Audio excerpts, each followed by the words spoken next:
Bonjour, Bonjour. soyez les bienvenus. Bienvenue. Alors, un nouveau message, alors là vraiment qui nous concerne tous. On nous demande d'avoir une réflexion différente, des questionnements aussi qui portent à construction sur nos expériences vécues. On nous demande ici, le message que j'ai reçu, c'est « apprenez ». Et on s'inclut, Thibaut et moi, bien évidemment, dans ce message. Les guides nous disent « apprenez de vos expériences ». Donc, si on doit apprendre de nos expériences, on doit être conscient de nos expériences pour pouvoir apprendre. Si, quand on n'est pas conscient de l'expérience, eh bien, c'est justement là où on réitère le schéma, on réitère l'expérience d'une toute autre façon, mais dans le même schéma. Oui. On nous dit. Oui, et ça c'est très lié aux polarités. On me dit pour certains, vous avez du mal à apprendre des expériences positives, c'est-à-dire que même si vous apprenez, même si vous vivez des choses positives, vous avez du mal à y croire. Moi ce que je vois, c'est comme s'il y avait une tendance à remettre sans cesse en cause le positif. Donc il m'arrive quelque chose de bien ou j'ai une réussite, mais derrière je vais tout de suite la remettre en cause. Et on me dit ça de manière successive, donc attention à vos pensées là-dessus, parce que là il faut vraiment se faire du positif un ami, on vous dit dans ces cas-là. C'est-à-dire qu'il faut revenir dans la vibration naturelle, spontanée, pour pouvoir ici vivre vos expériences positives, mais de manière simple, vous voyez, où il n'y ait pas besoin que ça prenne 10 000 chemins pour qu'il vous arrive quelque chose de bien.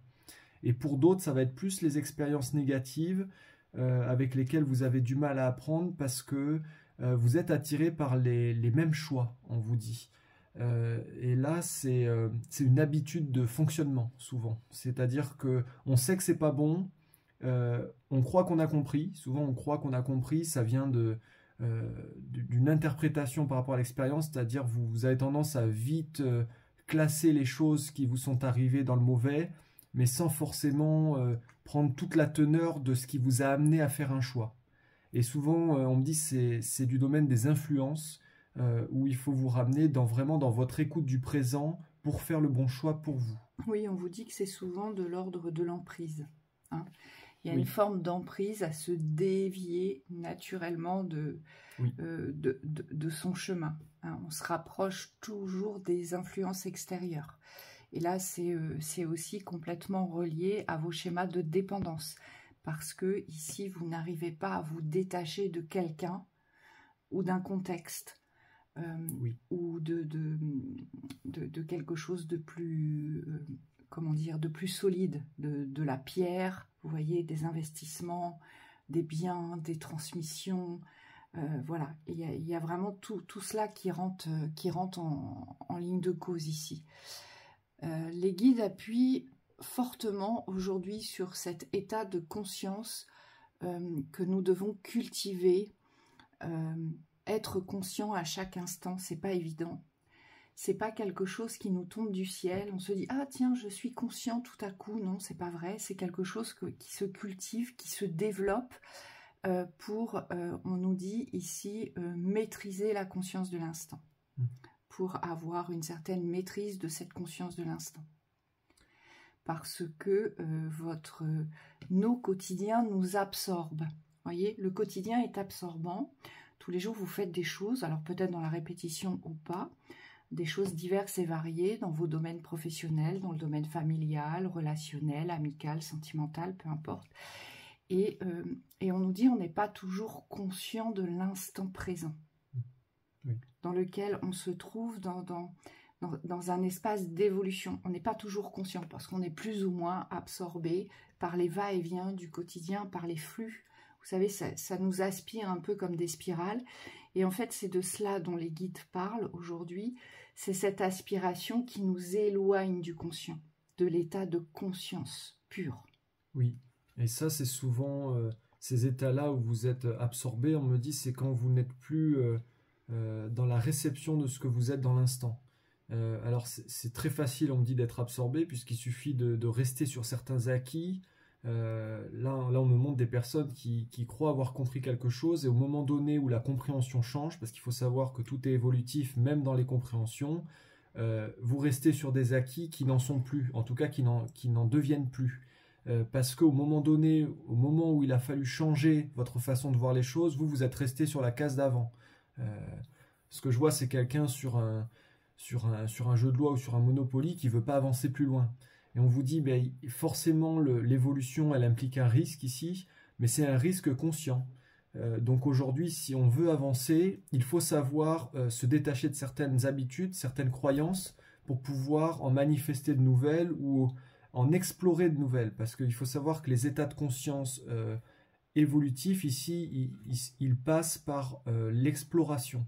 Et donc on n'a pas toujours les données de ce qu'on va aller chercher comme changement.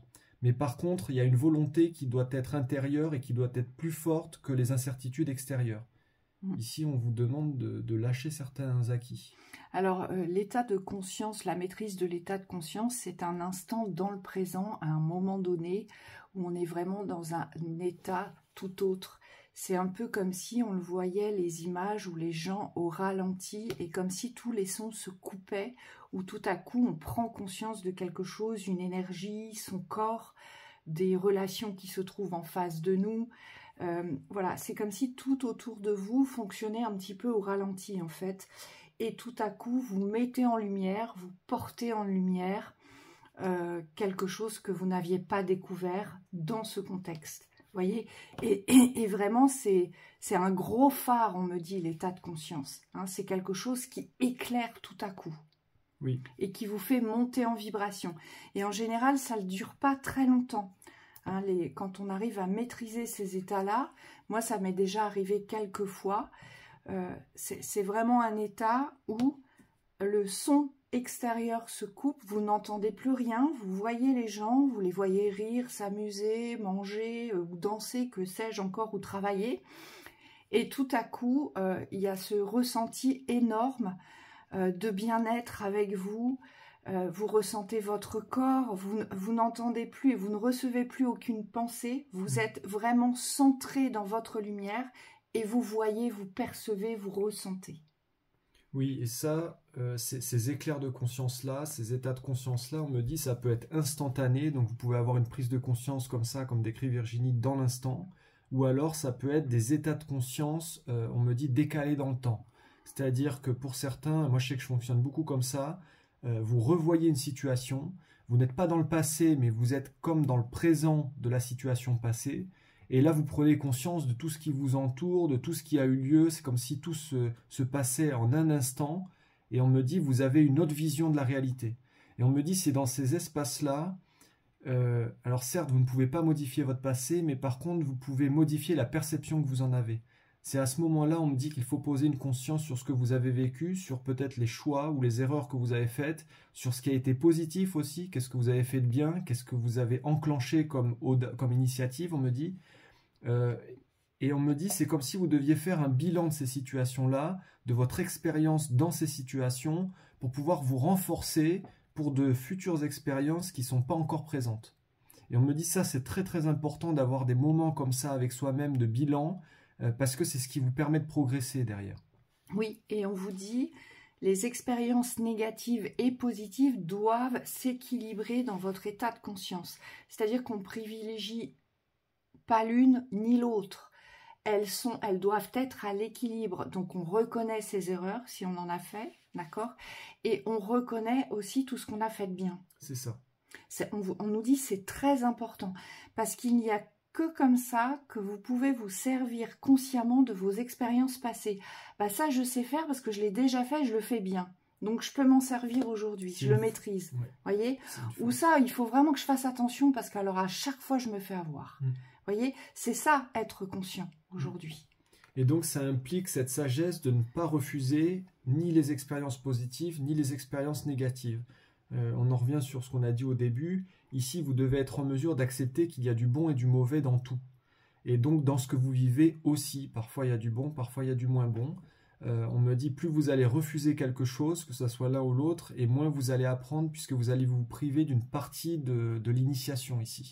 Et on vous dit ça, c'est une grande erreur de beaucoup de personnes qui cherchent à éviter les moments négatifs.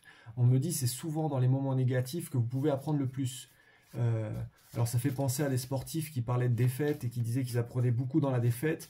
Ben là, c'est un peu la même chose dans votre vie. On me dit quand vous avez traversé des phases difficiles, on me dit c'est là où peut-être qu'il faut poser les choses extérieurement sur off pour pouvoir vous centrer sur l'intérieur et vous découvrir de nouvelles ressources ou de nouvelles façons d'être. Et de savoir aussi quelles portes du négatif vous avez été ouvertes, oui. ont été ouvertes et que vous n'avez pas fermées. Oui. Par l'inconscient. Hein, c'est complètement inconscient quand on fait ça. On n'est pas conscient du danger. Oui. D'accord ? Donc, vous voyez, c'est toutes ces réflexions-là, aujourd'hui, qu'on nous demande d'adopter, en fait, pour se faciliter le chemin. C'est ce qu'on nous dit aujourd'hui. Parfait. Voilà. Donc, voilà pour le message. Voilà. C'était un beau message. Ouais. Merci les guides. On était contents de le faire. Oui. On nous dit qu'il faut arrêter le sacrifice, c'est ce que j'entends. Tous les contextes sacrificiels, prenez conscience que plus vous vous sacrifiez et moins vous êtes dans des états vibratoires d'engagement vers la vie ou vers le bonheur ou vers les ouvertures. Tout ce que vous pourriez créer aujourd'hui, c'est comme si considérez que, imaginez une plaie ouverte, ce sang qui coule, et bien tant que vous n'avez pas cicatrisé la plaie, tant que vous n'avez pas décidé de guérir, le sang continue de couler, nous dit-on. Oui. Et soyez conscient que ça peut être progressif. Donc là, on me dit, des fois, il faut être patient avec soi. Parfois, il faut être patient parce que vous avez besoin de temps pour certains pour pouvoir comprendre les choses et pouvoir agir dans le sens de la vertu. Et on me dit parfois accepter aussi que ça soit plus rapide. Ce que je vois, c'est que quand vous avez compris quelque chose, quand vous avez posé des actes, on me dit dans le positif, là, on vous dit, il ne faut pas freiner vos actions. Il faut vraiment accepter que ça puisse aller plus vite aussi. Parce que c'est ça qui va aussi changer la synergie et la vitesse, votre vitesse de création. Oui. Et les guides vous rappellent que vous ne devez plus vous comparer sur vos parcours de vie. Oui. Ça, c'est important. N'oubliez jamais que votre parcours est individuel. Il se crée et se vit uniquement dans votre unité. Donc voilà, on vous souhaite une très belle journée. Très belle journée.